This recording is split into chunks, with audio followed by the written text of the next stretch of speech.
गीता के तीसरे अध्याय के पहले भाग में अर्जुन ने भगवान से कहा था कि अगर ज्ञान का मार्ग श्रेष्ठ है तो आप मुझे युद्ध जैसे कर्म में क्यों लगाते हो। जिसके उत्तर में भगवान ने कहा था कि मनुष्य को कर्म तो हर क्षण करना ही पड़ता है, बाहरी रूप से ही नहीं, आंतरिक मन में जो कुछ चलता है वह सब कर्म की श्रेणी में ही आता है। परंतु अगर कर्म को ठीक प्रकार से किया जाए तो वह मोक्ष का कारण बन जाते हैं। इसके लिए उन्होंने राजा जनक का भी उदाहरण दिया। आओ आज हम वही 20वें श्लोक से प्रारंभ करें और तुम्हें राजा जनक से जुड़ा एक प्रसंग सुनाती हूँ। एक बार महर्षि विश्वामित्र जी गुरुकुल में शिक्षा देते हुए राजा जनक, जिन्हें विधेय भी कहा जाता है, उनकी बहुत तारीफ कर रहे थे। तब उनके एक शिष्य को बड़ा असमंजस हुआ कि वह गुरु के पास वर्षों से रहता है, घोर तप करता है, किंतु फिर भी उसे तो अभी तक ज्ञान प्राप्त न हो सका। भला राजा जनक को राजमहलों का आनंद लेते हुए परम ज्ञान कैसे मिला होगा।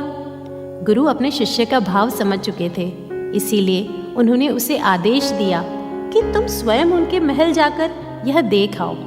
गुरु आज्ञा शिरोधार्य कर शिष्य राजा जनक के दरबार में जा पहुंचा। देखा राजा जनक राजकाज में व्यस्त है। राजमहल में सारी सुख सुविधाएं उपलब्ध है। नाच गान रास रंग में पूरा राज दरबार डूबा हुआ है। वह बड़ा हैरान हुआ, इस विलासी राजा से मुझे क्या ज्ञान मिलेगा। किंतु फिर भी राजा को अपने आने का उसने कारण बताया।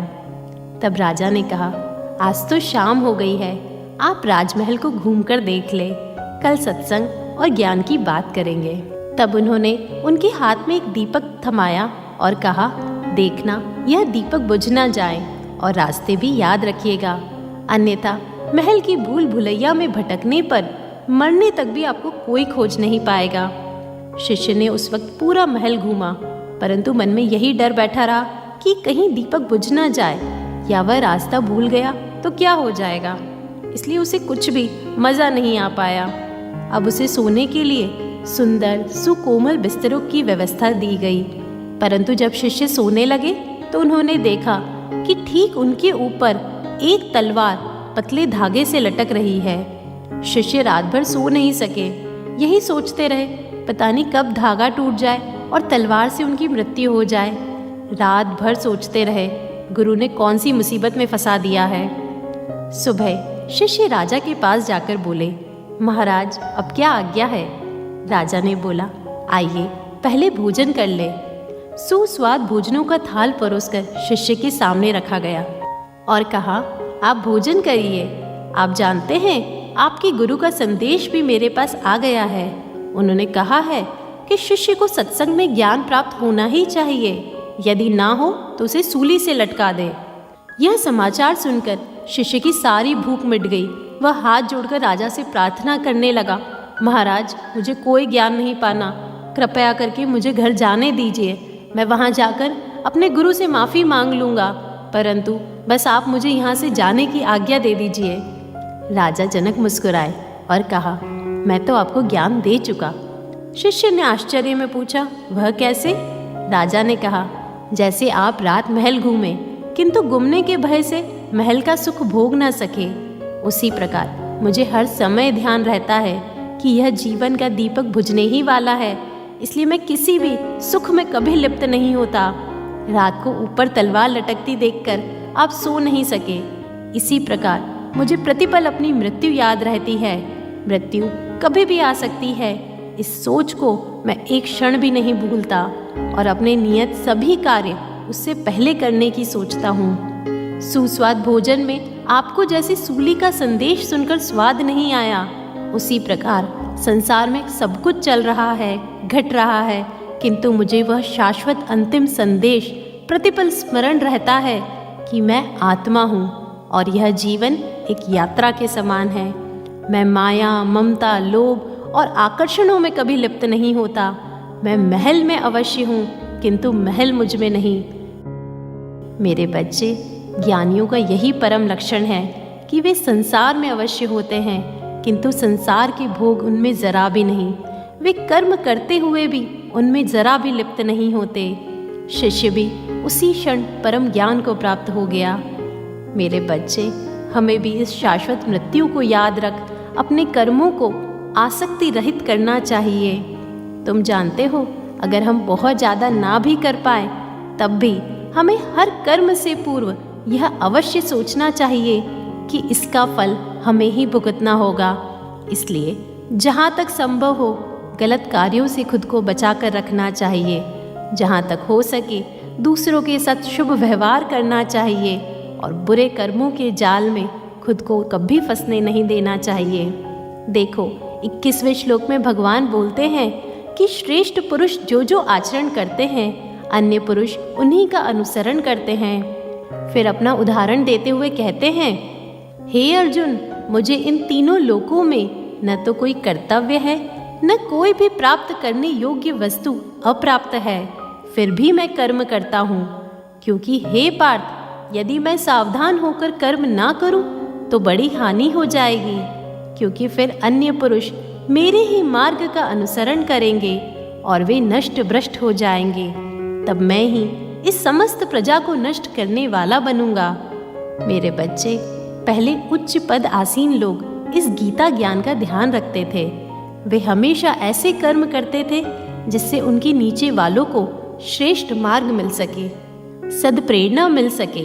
पर आजकल अधिकतर नेता, बड़े बड़े अधिकारी, ज्ञानी जन वह आदर्श प्रस्तुत नहीं कर पाते और इसीलिए हमारी मानवता गलत मार्ग पर भटकती जा रही है। भगवान आगे बोलते हैं, हे भारत, वास्तव में संपूर्ण कर्म सब प्रकार से स्वाभाविक ही किए जा सकते हैं, फिर भी अज्ञानी जन मैं करता हूँ ऐसा मानता है। परंतु हे महाबाहु, मुझ अंतर्यामी परमात्मा में तू चित्त लगाकर मुझे अर्पण करके आशा रहित, ममता रहित, संताप रहित होकर तू युद्ध कर। समझे मेरे बच्चे, दुनिया में सभी काम भगवान की मर्जी से होते हैं। हमें कोई कार्य करने के बाद यह नहीं मानना चाहिए कि यह काम मैंने किया है और मुझे इसका लाभ मिलना ही चाहिए। हम तो सिर्फ एक माध्यम है और करवाने वाले भगवान, यही भाव से कर्म करना चाहिए। आगे भगवान कैसे फिर से अर्जुन को अपना कर्तव्य कर्म याद दिला रहे हैं। वे कहते हैं कि जो मनुष्य श्रद्धा युक्त होकर मेरी इस बात का अनुसरण करता है वे संपूर्ण कर्मों से छूट जाता है, परंतु जो मनुष्य मुझ में दोषारोपण करते हुए मेरी इस बात के अनुसार नहीं चलते, उन मूर्खों को तू संपूर्ण ज्ञानों में नष्ट हुआ समझ।